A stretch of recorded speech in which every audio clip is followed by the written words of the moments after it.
Si les dijera que hay un país donde los estudiantes más brillantes de las ciudades más modernas del mundo terminaron arrodillados y llorando frente a una simple comida casera servida en un frío piso de cemento, ¿me creerían? Esa noche, cerca de las 11 de la tarde, el dormitorio de una prestigiosa universidad en Seúl estaba en silencio. Solo el resplandor azul de la pantalla de una computadora parpadeaba en la oscuridad. Un video fue subido silenciosamente, como si no fuera nada importante. Pero en solo 48 minutos, el número de espectadores se disparó a más de 5 millones, como si el contador se hubiera roto. No era K-pop, no eran noticias políticas, ni el escándalo de ninguna celebridad. En la pantalla, solo el título tecleado apresuradamente: "La cosa que el dinero no puede comprar, la encontramos en México", junto a la imagen de una sencilla comida: un guisado humeante, tortillas hechas a mano y una salsa fresca en el centro de una pequeña casa de madera en el campo. Alrededor, 27 rostros de estudiantes extranjeros, pulcros en su vestimenta pero con lágrimas cayendo una a una sobre el plato de arroz. Era como si alguien acabara de arrancarles el corazón para mostrarles la verdad interior. Lo que les faltaba no era riqueza, sino la humanidad que estaban perdiendo a diario. Cuando me desplacé para leer los comentarios bajo el video y encontré la frase: "¿Estos chicos nunca habían visto un acto de humanidad antes? ¿O qué?", mis manos temblaron tanto que apenas pude sostener el teléfono. Algunos nos criticaron, diciendo que estábamos locos por llorar por una comida simple en un país donde la mayoría de la gente aún lucha. Otros escribieron agradeciendo, diciendo que ver el video les recordaba a sus propias madres en el campo. Mis propias lágrimas volvieron a caer sin que me diera cuenta. Aunque este fue el video que propuse editar y subir, para llegar a esa noche donde todo un país nos miraba como un espejo, todo comenzó un día común. Mientras yo estaba inclinado sobre mi laptop en la biblioteca de la Universidad de Seúl, pensando solo en encontrar actividades atractivas para añadir a mi currículum. Mi nombre es Min Yoon. Soy estudiante de cuarto año de Administración de Empresas en la Universidad Líder de Seúl. Si abrieran mi expediente no encontrarían ningún fallo. Mi promedio de calificaciones rozaba el 4, mis puntajes de inglés eran casi perfectos y había completado 3 pasantías en corporaciones gigantes desde mi primer año. Vivía mi vida como una maratón sin meta. Me levantaba a estudiar, iba a clases, hacía proyectos, iba a mis pasantías, regresaba al dormitorio casi a medianoche y comenzaba a estudiar de nuevo. Dormía 4 o 5 horas al día, creyendo que era el precio a pagar por el éxito futuro. En mi ciudad, nadie pregunta: ¿eres feliz? Todos preguntan: ¿estás muy ocupado estos días? ¿O ya conseguiste pasantía? La mesa de la cena en mi casa se hacía cada vez más silenciosa. Mis padres y yo a menudo comíamos solos frente a la computadora, o yo compraba una comida para llevar y la comía en la biblioteca. Hablábamos de puntajes de exámenes, oportunidades de estudios en el extranjero o de qué compañía había contratado al hijo del vecino. Pero casi nunca nos preguntamos si nos sentíamos cansados, si estábamos solos o si temíamos al futuro. Pensé que esto era normal para la gente de la gran ciudad, hasta que un día mi mirada se detuvo en el cartel del programa de intercambio fuera de la biblioteca, programa de voluntariado en el extranjero, intercambio cultural y apoyo comunitario en México. Con solo esa frase, me imaginé a mí mismo en traje, respondiendo a las preguntas de una entrevista de trabajo. Sí, pude trabajar con comunidades en el sureste de Asia, o en este caso, América, específicamente México. Sonaba increíblemente bien. Podía visualizar cómo esta línea en mi currículum me haría destacar sobre los demás. No pensé en los rostros de los mexicanos, ni en pueblos o familias específicas. Solo pensé en esa línea de texto en una hoja 4 blanca llamada CB. La imagen que tenía de México era plana y superficial, vergonzosamente.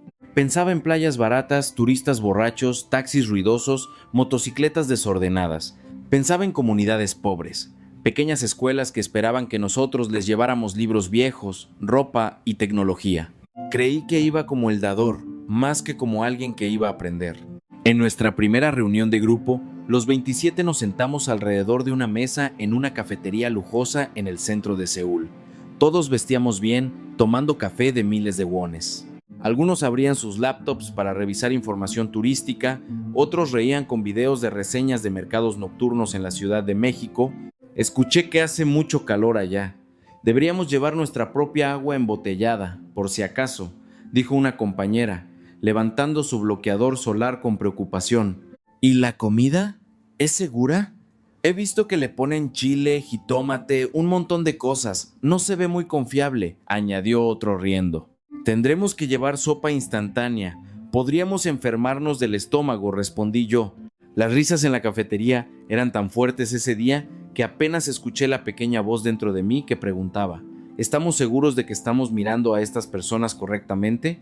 Yo también reí con ellos, bromeando sobre las fotos bonitas que obtendríamos con niños del campo mexicano para subir a redes sociales con un pie de foto sobre la importancia de dar oportunidades y la desigualdad. Era un guión que ya tenía escrito en mi cabeza antes de subir al avión. La noche antes de viajar, mi madre dobló mi ropa al pie de mi cama. Me entregó una bolsa grande de medicinas. Llévalas por si te da diarrea, dolor de cabeza o fiebre. No vayas solo a un hospital allá, ¿entiendes? Su tono estaba lleno de miedo, alimentado por las noticias de televisión que a menudo presentaban a los países latinoamericanos enfocados en el crimen, enfermedades o política caótica. Cuando termines, regresa rápido, hijo. No camines solo por la noche, añadió mi padre, aunque él mismo jamás había puesto un pie en suelo mexicano. Asentí, aceptando la bolsa de medicinas y la mezcla de su miedo y mi propia confianza ciega de ser un chico brillante de la gran ciudad que iba a hacer cosas buenas por alguien en una provincia de México. Ese día, nunca imaginé que solo una comida servida en el frío piso de una pequeña casa de madera sería el cuchillo que rompería el hueso de mis creencias y lo reordenaría pieza por pieza, con las manos callosas pero increíblemente suaves de una madre que yo no conocía. El día de la partida llegó más rápido de lo que esperaba. El aeropuerto de Incheon brillaba con la luz de la mañana, pero mi corazón se sentía extrañamente sombrío. Mi madre caminaba a mi lado arrastrando mi maleta, aunque era lo suficientemente ligera para llevarla yo mismo. Mi padre caminaba silenciosamente detrás. Nosotros tres no estábamos acostumbrados a caminar juntos así en un día normal. Cuando llegues, avísanos, hijo. No desaparezcas como cuando estuviste en tu pasantía, bromeó mi madre, pero sus ojos ocultaban una preocupación que no quería que viera. Al llegar al control de pasaportes, mi padre solo me dio una palmadita suave en el hombro. Cuídate, no seas torpe. La frase sonó ordinaria, pero sentí como si me estuvieran empujando fuera del mundo familiar hacia un lugar que desconocía por completo. En el avión, los anuncios en coreano se mezclaban con las risas de mis compañeros.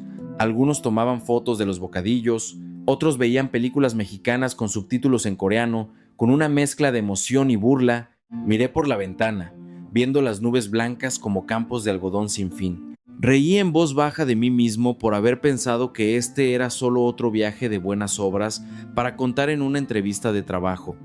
Fui a enseñar inglés a niños en una aldea rural de México.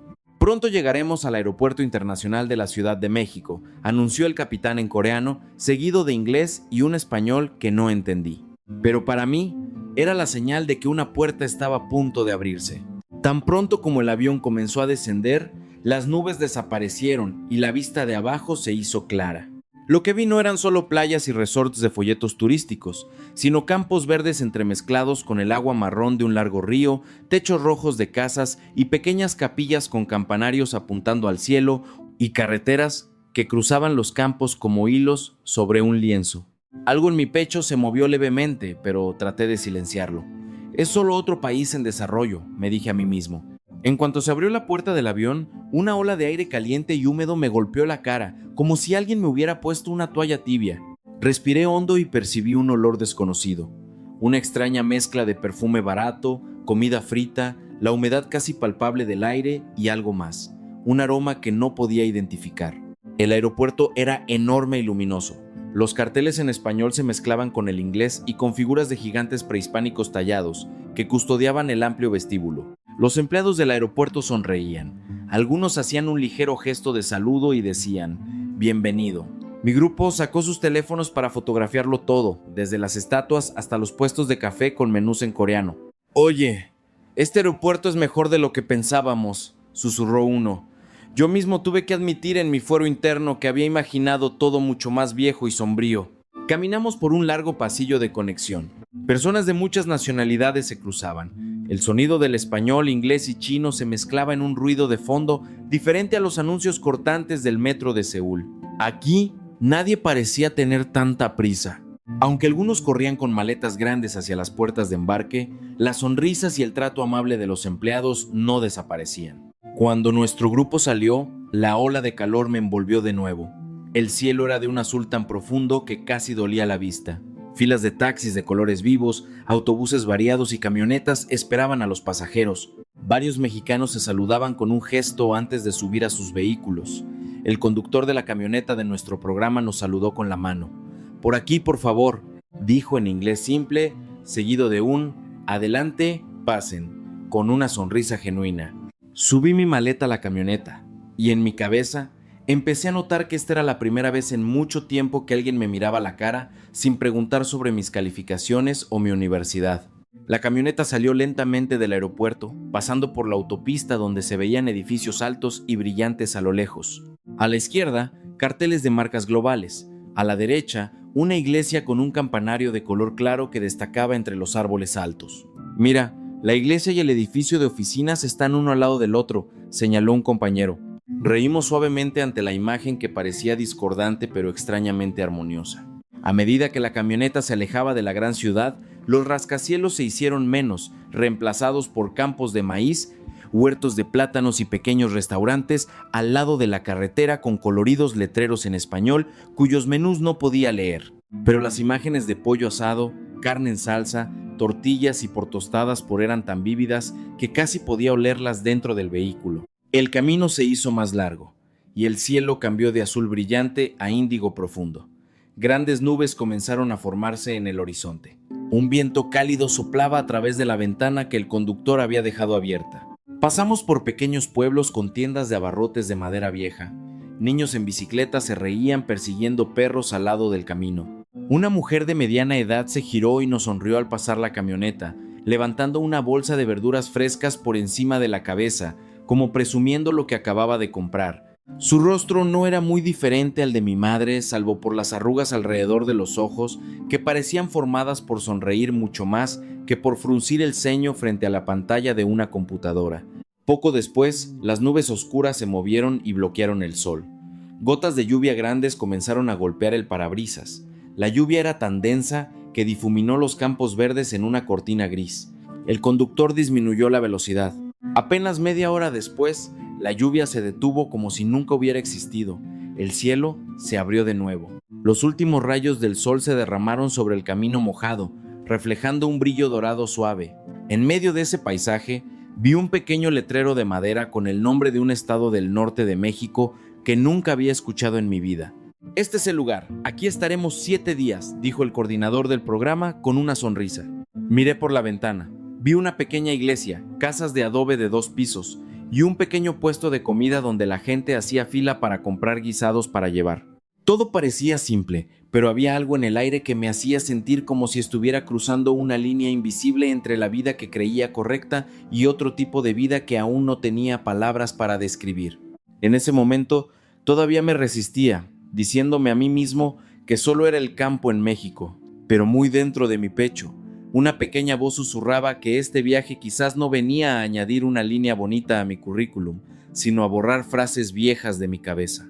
La primera mañana en el pequeño estado mexicano, el cielo aún no amanecía del todo, pero el canto de los pájaros y el ladrido de los perros cerca de nuestro alojamiento me despertaron. Me miré en el pequeño espejo sobre el lavabo. Me puse mi camisa blanca planchada, pantalones de vestir y mi corbata, como si fuera a presentar un informe en una sala de juntas, en lugar de un intercambio cultural en América Latina. En mi mente, imaginaba la universidad que íbamos a visitar como una pequeña secundaria. Edificios de concreto descolorido, ventiladores viejos chirriando, estudiantes sentados en sillas de madera viejas. Creía saber qué iba a encontrar y cuán agradecido debía sentirme por haber nacido en una gran ciudad donde todo estaba disponible. La camioneta del programa salió del alojamiento, pasando por un pequeño mercado matutino lleno de puestos que vendían tamales, barbacoa, fruta fresca y verduras. Muchas mujeres llevaban rebozos o mandiles y bolsas de verduras, pero no olvidaban saludar a los conocidos que se cruzaban. Poco después, giramos en una calle bordeada de árboles grandes, y de repente, el gran letrero con el escudo de una universidad mexicana apareció frente a la entrada. No era tan viejo como había imaginado. Era amplio y dentro se veían edificios de color blanco roto en medio de árboles altos y verdes. Tan pronto como la camioneta cruzó la entrada, mi mundo entero se sacudió. El gran patio estaba lleno de estudiantes vestidos con uniformes limpios, camisas blancas, pantalones o faldas oscuras. Algunos llevaban mochilas de tela conversando animadamente. Otros hacían fila para comprar café helado en un pequeño carrito. El olor a café mezclado con pan dulce flotaba en el aire. Se escuchaban risas, pero no era el caos desordenado que había imaginado. Todo se movía con su propio ritmo. Seguimos al profesor coordinador hacia un edificio con aire acondicionado. Las paredes interiores estaban decoradas con fotos de actividades estudiantiles, letreros de proyectos de agricultura, medio ambiente y tecnología. Este es el centro de aprendizaje y la biblioteca de la universidad, dijo una voz clara en inglés detrás de mí. Me giré y vi a un joven de piel morena y delgado saludarnos con una gran sonrisa. Llevaba una camisa azul claro, jeans y zapatillas deportivas. Se veía mucho más relajado que nosotros, que sudábamos en nuestros trajes y corbatas. Mi nombre es Leo, soy estudiante aquí. Bienvenidos a todos. Continuó hablando en coreano con un acento que apenas se distinguía de alguien de Seúl. Me quedé boquiabierto. ¿Dónde aprendiste coreano?, pregunté impulsivamente. Leo se rió suavemente. En su mayoría aprendí solo. Vi por doramas, escuché música y busqué videos en YouTube. A veces hablo con estudiantes coreanos de intercambio aquí.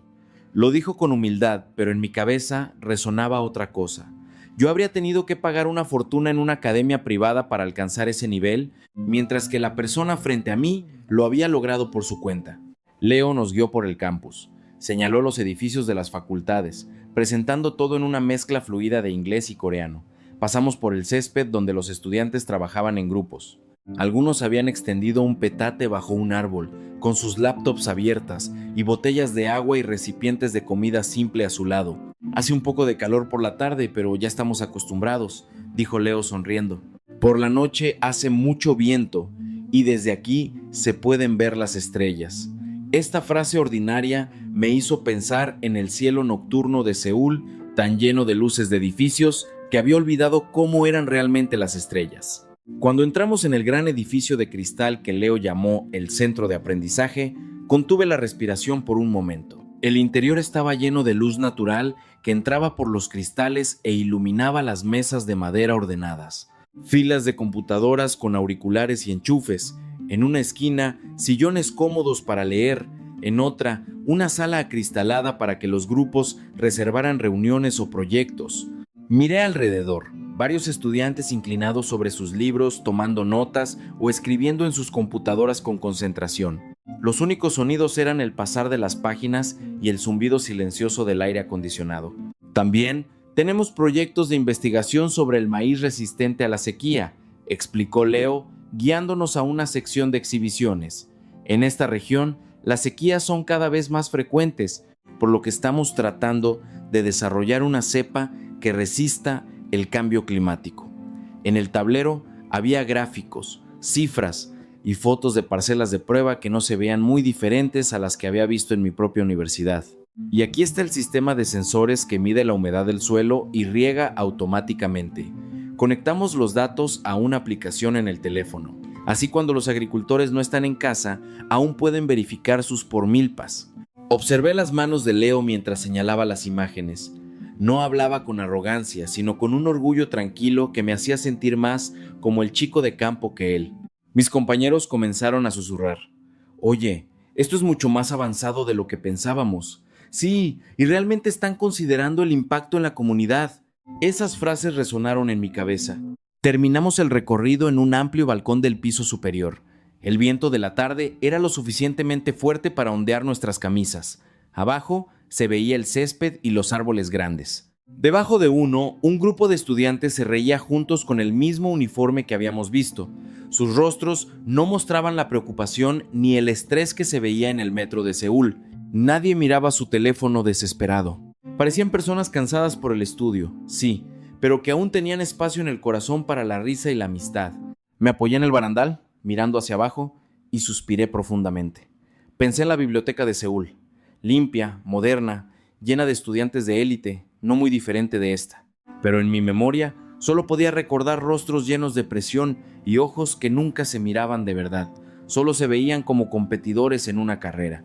Mientras tanto, aquí, en una universidad mexicana en un pequeño estado que yo apenas había notado en el mapa, había estudiantes que hablaban varios idiomas, hacían investigaciones que conectaban la tecnología con la vida del pueblo y sonreían sinceramente a sus compañeros. Sentí que el muro invisible de mi superioridad comenzaba a agrietarse. Aún no sabía que esa noche ese muro colapsaría por completo, no por una investigación sofisticada o una hermosa biblioteca, sino por una simple comida en el frío piso de una casa de una familia mexicana que nos esperaba. Después de terminar la presentación y la ronda de preguntas en la sala de conferencias con aire acondicionado, el coordinador del programa nos llevó al patio de la universidad. Eran las 12 del mediodía. El sol pegaba fuerte, pero la brisa seguía soplando suavemente. Pensé que el siguiente paso sería llevarnos a un hotel o a un restaurante reservado para invitados extranjeros. Algunos compañeros ya decían que tenían hambre y querían probar comida mexicana famosa como las por enchiladas o el por mole en un restaurante que habían visto en la televisión. Pero antes de que alguien pudiera decir algo más, Leo se giró, rascándose la cabeza ligeramente, como reuniendo valor. Normalmente cuando tenemos invitados extranjeros, los llevamos a comer a la ciudad, ¿verdad? Miró al profesor y luego a nosotros. Pero esta vez, mis compañeros y yo queríamos probar algo diferente. ¿Les gustaría venir a comer por comida casera con nuestras familias? La forma en que los mexicanos comemos de verdad, no en un restaurante turístico. La palabra por comida casera silenció el ambiente por un momento. Escuché mi estómago rugir junto con el pequeño susurro de un compañero. ¿En una casa? ¿Estará limpio? ¿Qué pasa si somos alérgicos a algo? Otra persona dijo en voz baja: mi madre me dijo que nunca comiera comida callejera. Cuidado con enfermarse del estómago. Yo mismo sentí la presencia de la bolsa de medicinas que mi madre me había dado, como si su advertencia hubiera viajado a través del océano hasta el patio de esta universidad. El profesor coordinador miró nuestros rostros uno por uno y rió amablemente. No se preocupen, las familias de nuestros estudiantes aquí cuidan mucho la comida, y si alguien tiene alguna alergia, pueden decirlo, ya que lo prepararán ellos mismos. Leo asintió. Mi mamá se levantó muy temprano para preparar todo. Está muy emocionada de que vengan amigos extranjeros a la casa hoy. Si no se sienten cómodos, está bien, lo entiendo. El final de su frase no fue una presión, sino que estaba lleno de tanta consideración que sentí que iba a decepcionar a alguien. Como líder del grupo, todos los ojos se dirigieron a mí. Me sentí en una pequeña encrucijada. Un camino conducía a la seguridad habitual, comer en un lugar familiar, con menú en inglés, con aire acondicionado. El otro era algo que no podía ver claramente, pero sabía que me obligaría a salir de la cáscara que me había envuelto. ¿Por qué no lo intentamos?, me pregunté. ¿O vamos a volver a casa con un currículum que dice fui a dar sin haber recibido nada real de nadie? Respiré hondo y sonreí a Leo. Creo que nos gustaría intentarlo, respondí en coreano lentamente, asegurándome de que todos mis compañeros escucharan. Si es la forma en que los mexicanos comen de verdad, deberíamos conocerla. Algunos compañeros dudaron, pero finalmente asintieron. Escuché el silencioso suspiro de alivio de Leo antes de que nos saludara con la mano y dijera: bien, nos dividiremos en varias casas esta tarde. En mi casa, en casa de mis amigos del club. Nos vemos en la noche. Esa tarde, pequeñas por camionetas y por taxis colectivos, se detuvieron frente a la universidad. Las listas se dividieron en grupos de 3 o 4. Yo estaba con Ji-eun y Jung-ho. Leo se encargaría de llevarnos a su casa. Mi casa está un poco fuera de la ciudad, pero no se preocupen, no está muy lejos, dijo riendo, haciéndonos señas para que subiéramos a la parte trasera de la camioneta, donde había 2 asientos largos instalados. El viento de la tarde soplaba fuerte mientras el vehículo salía del campus, pasando por campos que acababan de ser cosechados, dejando solo tallos secos de color café alineados. Pasamos por huertos de mangos, plátanos y casas de madera de 2 pisos con altos pilotis. Niños con uniformes blancos y azules paseaban en bicicleta y reían por la calle. Algunos adultos barrían sus patios, otros vendían cosas frente a pequeñas tiendas de abarrotes con bolsas de dulces colgadas en la puerta. Pronto, la camioneta giró en un callejón estrecho de tierra roja donde había una pequeña ermita de iglesia a la izquierda. El sonido del canto o la campana de la iglesia sonaba suavemente, como una melodía que hacía que todo se ralentizara. Vimos perros mestizos rascándose las orejas bajo la sombra, observando el coche con indiferencia. Pasamos por una casa con una bandera mexicana ondeando al frente y otra con jaulas de pájaros colgadas en fila. Un hombre de mediana edad que regaba una planta levantó la vista, sonrió al coche de Leo y gritó algo en español que no entendí. Su familiaridad me hizo sentir como un completo extraño por primera vez en este viaje. Finalmente, la camioneta se detuvo frente a una casa de un solo piso con un gran árbol de mango custodiando la cerca baja hecha de madera vieja, pero el frente de la casa estaba limpio y ordenado. Los zapatos estaban colocados en fila en el pequeño porche. «Ya llegamos. Esta es mi casa», dijo Leo, saltando de la camioneta. «Tenemos que quitarnos los zapatos antes de entrar. Es una costumbre mexicana». La puerta de la casa se abrió antes de que llegáramos. Una mujer de mediana edad, con la piel tostada por el sol, vestida con un mandil simple y una camiseta descolorida, salió con una gran sonrisa. Nos saludó con un gesto amable primero. «Hola, hijos. Pasen, pasen. Están cansados con tanto calor, ¿verdad?». Su voz era suave y sincera. Aunque no entendí todas las palabras en español, sus ojos y su forma de ser me hicieron saber de inmediato que esta era una por madre por, en un sentido que no necesitaba traducción. Leo se apresuró a presentarnos uno por uno en español, seguido de un breve coreano. «Mi mamá está muy feliz de que vengan. Ha estado cocinando desde temprano». Nos quitamos los zapatos y subimos al piso de baldosas frías. Dentro, un ventilador de pedestal giraba ruidosamente en una esquina. En la pared había una pequeña imagen de la Virgen de Guadalupe en un nicho alto de madera. A su lado, varias fotos familiares. Algunas eran de Leo en su graduación de preparatoria, otras de su madre sonriendo frente a un puesto de verduras en el mercado. El piso estaba tan limpio que temí ensuciarlo. Todo era simple, pero había un orden que rara vez veía en mi desordenado dormitorio de Seúl. La madre de Leo nos guió hacia un gran petate extendido en el centro de la sala. «Siéntense cómodos, hijos. Ahorita les traigo la comida». El ambiente se quedó en silencio por un momento. Miré alrededor. Sentí que estas paredes de color claro se acercaban extrañamente a mi corazón. Aunque era mucho más pequeña que mi apartamento en Seúl, se sentía mucho más llena. No llena de muebles o aparatos, sino llena de algo que no podía nombrar.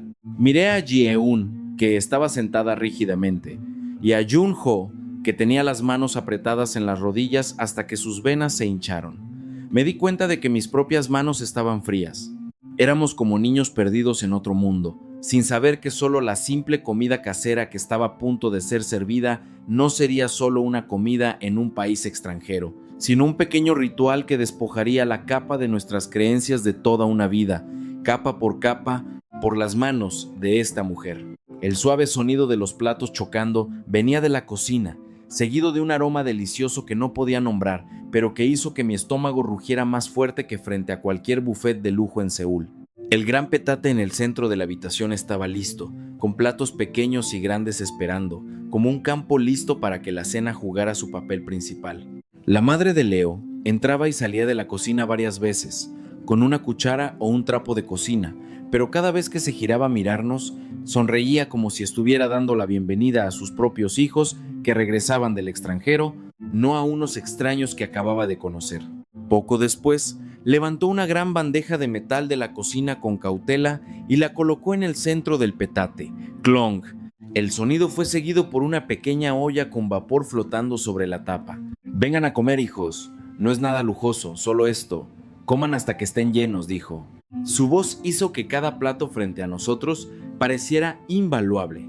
En la bandeja había arroz blanco humeante, un tazón de por sopa azteca con trozos de aguacate y queso, un por chile relleno por frito y, lo más importante, una salsa fresca roja rodeada de nopales en escabeche y verduras frescas que no reconocí.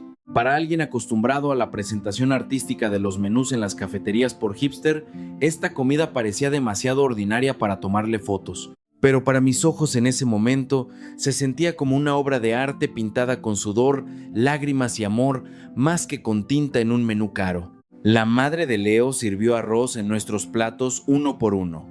«Coman mucho, hijos, si no, no tendrán energía. No se queden con hambre por la noche», nos llamó hijos con tanta naturalidad como si fuéramos sus verdaderos hijos, aunque apenas le habíamos dicho nuestros nombres. Tomé mi primer bocado de arroz con un trozo de chile relleno y el caldo de la sopa. El calor se extendió desde mi lengua hasta mi estómago. El sabor ligeramente salado mezclado con el dulzor de las verduras y el aroma del chile hizo que algo en mi pecho, que siempre había estado duro como una piedra, se ablandara lentamente. «¿No pica, hijo? ¿Puedes comerlo?», preguntó la madre, mirándome con preocupación. Me apresuré a asentir. «Está delicioso». «¿De verdad?», respondí con la corta frase en español que había practicado en videos de internet. Esto la hizo reír de alegría. Luego usó su propia cuchara para poner un trozo hermoso de pollo en mi plato. «Come mucho para que tengas energía para viajar y estudiar». Miré su cuchara y luego su propio plato. Solo 2 o 3 cucharadas de arroz blanco con un poco de caldo y un pequeño trozo de carne frita que quedaba en el borde. Ji-eun, que normalmente cuidaba tanto su figura que apenas tocaba nada frito, lentamente se llevó el arroz a la boca en silencio. Sus ojos estaban rojos. Jun-ho, el chico con la imagen de ser el más frío del grupo, comía concentrado sin decir una palabra. Noté que cada vez que quedaba un trozo de comida bueno, la madre de Leo usaba sus propios palillos para ponerlo en nuestros platos, mirándonos con satisfacción, como alguien que riega una planta que ama. «Madre, come tú primero, si no, no quedará suficiente», le dijo Leo. Ella negó con la cabeza suavemente. «Yo como después, hijo. Ustedes coman primero. Trabajar y estudiar cansa más que yo». Esa simple frase me golpeó más fuerte que el picante de cualquier salsa sobre el petate. Pensé en las comidas en Seúl, donde comía solo frente a la computadora. A veces, comida para llevar de la tienda de conveniencia, otras veces, ramen instantáneo en una pequeña olla de metal. Nadie me preguntó si estaba lleno. Solo me preguntaban, ¿qué calificación obtuviste o a qué compañía vas a postular? Nunca olvides que tienes que ser mejor que los demás. Siempre. Siempre creí que la mesa de comer era solo un lugar donde descansábamos el cuerpo para poner combustible. Nunca sentí que pudiera ser un lugar donde el corazón también descansara. «¿Por qué es tan amable con nosotros?», preguntó Ji-eun en voz baja. Dejó su cuchara y usó su otra mano para secarse las lágrimas que caían sin control. Leo la miró sorprendido y luego tradujo en voz baja para su madre. La madre se quedó en silencio por un momento, como buscando las palabras, pero finalmente se rió suavemente y extendió la mano para tocar el hombro de Ji-eun. «Ah, hija, vinieron de muy lejos. ¿Están cansados? Viniendo a México es como si vinieran a visitar mi casa. Solo tengo esto, y esto es lo que puedo darles. ¿Cómo voy a dejar a mis invitados con hambre en mi casa?». La frase, «vinieron a visitar mi casa», me hizo jadear. Las lágrimas que había tratado de tragar comenzaron a quemarme los bordes de los ojos. Jun-ho, la imagen del chico frío, se cubrió la cara brevemente, antes de reír a través de sus propias lágrimas. «Está deliciosa, tan deliciosa que me hace llorar», dijo bromeando para disimular. Pero nadie se rió a carcajadas. Todos mirábamos el arroz en nuestros platos, como si acabáramos de darnos cuenta de que no había solo comida, había algo más. La sensación de que valíamos, sin tener que probar nada. En la pequeña sala de esta casa, la comida que parecía pobre según los estándares de la gran ciudad, se convirtió en el banquete más lujoso de mi vida. No por el precio, sino porque hizo que muchas verdades brotaran del fondo de mi corazón. Vi claramente que nosotros, los niños del país conocido por ser rico y moderno, estábamos sentados comiendo con las manos temblorosas porque no estábamos acostumbrados a ser amados sin tener que dar nada a cambio. Mientras tanto, una mujer con ingresos que no eran ni la mitad de los de nuestros padres nos compartía lo mejor de su casa sin dudarlo. Cuando me llevé la última cucharada a la boca, sentí que la voz en mi cabeza que decía que yo era el dador se cayó para siempre. Fue reemplazada por otra frase que resonaba clara. En realidad, todo el tiempo éramos nosotros los que estábamos en falta. Nos faltaba amabilidad, nos faltaba la mirada con la que la madre de Leo nos veía. Nos faltaba una mesa de comer que no solo estuviera para alimentarnos, sino para abrazarnos el corazón. La cena de esa tarde no solo llenó mi estómago, sino que hizo desaparecer la pared que separaba al dador y al receptor en mi corazón por completo. Y yo no sabía que después de levantarme de ese petate, toda mi vida nunca volvería a ser la misma.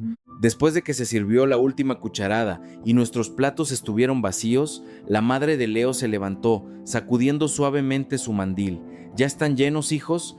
Si ya terminaron, yo levanto los platos. Por vieja costumbre, iba a moverme para dejar que la dueña de la casa se ocupara, pero de repente, Jung-ho se levantó. Nosotros ayudamos, dijo en inglés simple, y rápidamente tomó la bandeja de platos hacia la cocina. Jeon lo siguió. Yo no tenía excusa para quedarme sentado.